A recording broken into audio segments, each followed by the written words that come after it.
सुरुवातीला एक मोठी बातमी बघूयात। नाईकांना शिवसेनेचं नामनिशाण मिटवून टाकण्याची परवानगी द्यावीच असं वक्तव्य नरेश म्हस्के यांनी करत गणेश नाईकांना एक प्रकारे आव्हान दिलंय। म्हस्केंनी रवींद्र चव्हाणांना पत्र लिहित नाईकांना थेट आव्हान दिलंय।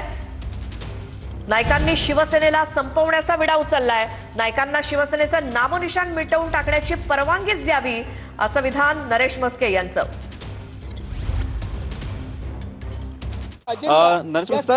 या ठिकाणी जर अशा पद्धतीने तुम्ही हा संपूर्णपणे जे असेल तर आम्ही त्यांना आरेला कार्य म्हणण्याकरता तयार आहोत। आम्ही रवींद्र चव्हाण यांनी त्यास परवानगी द्यावी आमचे नामनिशाण मिटवण्याची आणि आम्ही त्यांना दोन हात करण्यासाठी समर्थ आहोत। म्हस्के साहेब, तुम्ही नक्की पत्रात काय लिहिलेलं आहे, काय नक्की तुम्हाला म्हणायचं आहे? आणि या ठिकाणी त्यांनी वारंवार जे वक्तव्य केलेलं होतं ते एवढे दिवस आहेत ते शांतता शिवसेनेकडून ठेवलेली होती, त्यानंतर तुमचं हे पत्र। हे बघा, युती म्हणून तर नरेश म्हस्के यांनी गणेश नाईकांना दिलेलं आव्हान, नाईकांना शिवसेनेचं नामनिशाण मिटवून टाकण्याची परवानगीच द्या।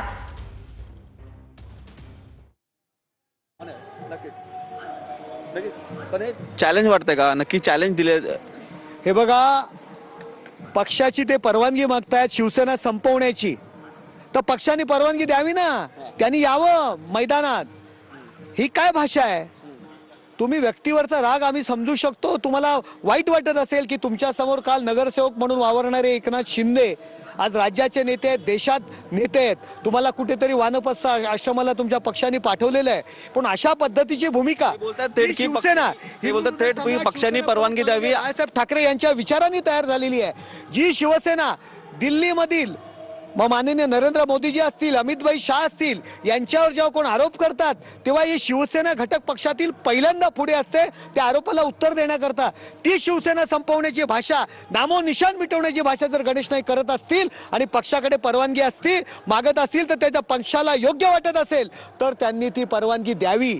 एकनाथ शिंदे साहेबांनी जी भूमिका घेतली त्यामुळे, नाही तर आपल्याला माहिती आहे की उद्धव ठाकरे यांच्या नेतृत्वाखाली जे सरकार होतं, भारतीय जनता पार्टीतील महाराष्ट्रातील नेते असू द्या, या सगळ्यांना आत टाकण्याची भाषा करत होते।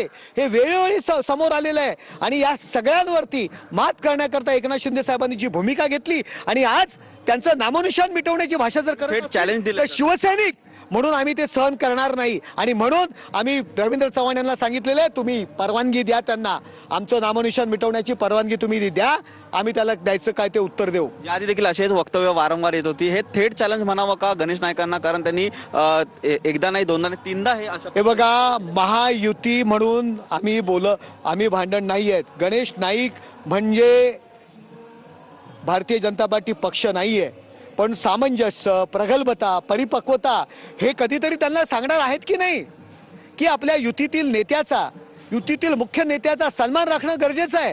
उद्या काही ते उचलली जीभ लावली टाळ्याला अशा पद्धतीचे नामोनिशाण मिटवणं याचा अर्थ काय येतो? भारतीय जनता पार्टीच्या म्हणून महाराष्ट्र प्रदेश अध्यक्षाला आम्ही सांगितलेलं आहे, तुम्ही त्याला परवानगी द्या, तुमच्याकडे ते परवानगी मागतायत, तुम्ही परवानगी द्या, त्यांना दोन हात करण्यासाठी आम्ही तयार आहोत। परंतु जर पाहिलं तर अनेक ठिकाणी आहे ते तुमचं एकत्र अलायन्स आहे आणि त्यामधून तुमचा महापौर देखील बसण्याची अनेक ठिकाणी आहे ती तयारी सुरू आहे, परंतु ह्या वक्तव्यामुळे कुठेतरी हे बिनसू शकतं। नक्की काय आम्ही सुद्धा आमच्या पक्षप्रमुखांकडे मागणी करणार आहोत।